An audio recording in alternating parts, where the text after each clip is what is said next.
Hello, friends. This is Dave Hurwitz, executive editor at ClassicsToday.com, here with a review of an absolutely fantastic disc on Ondine. It's one of those discs that you may not have noticed. Some of these things, they're fabulous, but because this is today's world of classical music and there's no promotion and no advertising and nobody knows anything exists, some really great stuff falls by the wayside, and this is really great stuff, and it's particularly salutary for all of you horn players and the people who love them.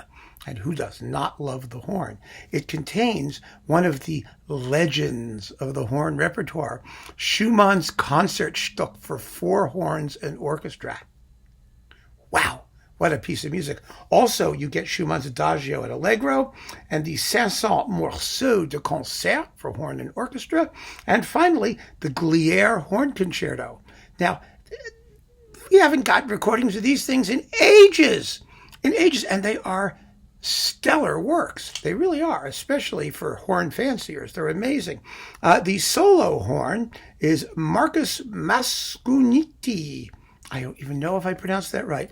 Look at that. Here, there he is. Wait a minute. There he is. See how you spell that? Maskuniitty. What you do with those double letters, I have no clue. But Maskuniitty sounds good to me. And I hope, Marcus, it sounds good to you.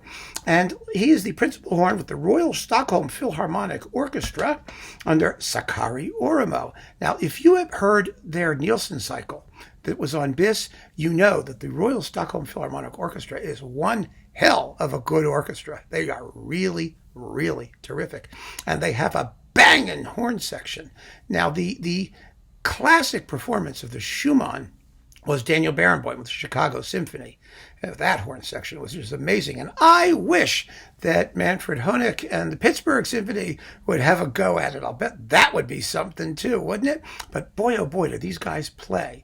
The Schumann is notorious in the horn world for its difficulty. It's considered unplayable when Schumann wrote it. After the premiere, no one did it for like decades afterwards. It's just a legend in the horn world. And it's really only in modern times that horn sections have developed the chops to be able to do it justice. And what's really fascinating about it is that it's so infrequently recorded. And I don't understand why. I mean, every horn section in the universe should want to do it. And we have such great horn sections and such great orchestras, and they're all busy making really boring, useless, worthless, unnecessary Schumann cycles. And if you take the Konzertstück and maybe some of the Konzertstücken for piano and orchestra too, which are also too infrequently done, and then the Overture, Scherzo, and Finale, which is a work of absolute genius. It's practically a symphony. It's the only thing it lacks is a slow movement, and you would have a Schumann symphony. It's brilliant. And, there's a great recording by Savalas, but if you could, put those things together on a disc, you'd have a dynamite disc of Schumann orchestral music. All of it great, really great. And for those who thought Schumann couldn't orchestrate, well, you were right. He really couldn't orchestrate, but he really could write for horns. He loved horns. And these guys do just such a great job.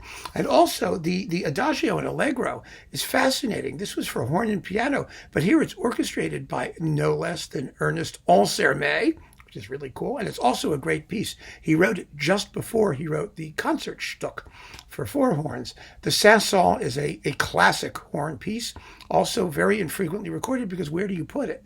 On a disc, what do you do? When do you program it? It's like 9 minutes long. What are you supposed to do? So it's fabulous to have it here. And then there's the Gliere. Now, Gliere, as some of you may know, is a composer who sounded like he was writing 100 years earlier than he mostly was. He died when did he die? His date must be here. Yeah, 1956. He could have been writing in 1856. He never got away from the style, really, of like Tchaikovsky and Borodin and those guys. But, who cares? Doesn't matter to me. Some of his music is absolutely interminably silly. Some of it is absolutely wonderful. The Horn Concerto was his last completed orchestral work, and it's excellent. Absolutely excellent. And again, these performances by Markus, Maskuniitty, there he is, are fabulous. Absolutely fabulous. Wonderfully recorded. brilliantly played. I mean, and to hear the Schumann Konzertstück is such a joy. What a great piece of music it is. Really unique.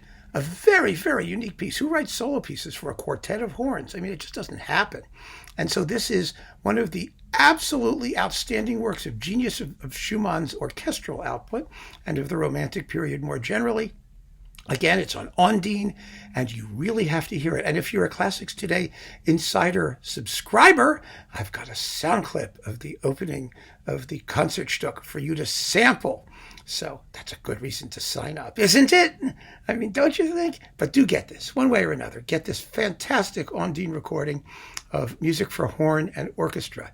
There are so few of them, and not all of them are as distinguished as this one or as well planned and fantastically executed. It's brilliant. So keep on listening, folks. Thank you so much for joining me. Take care.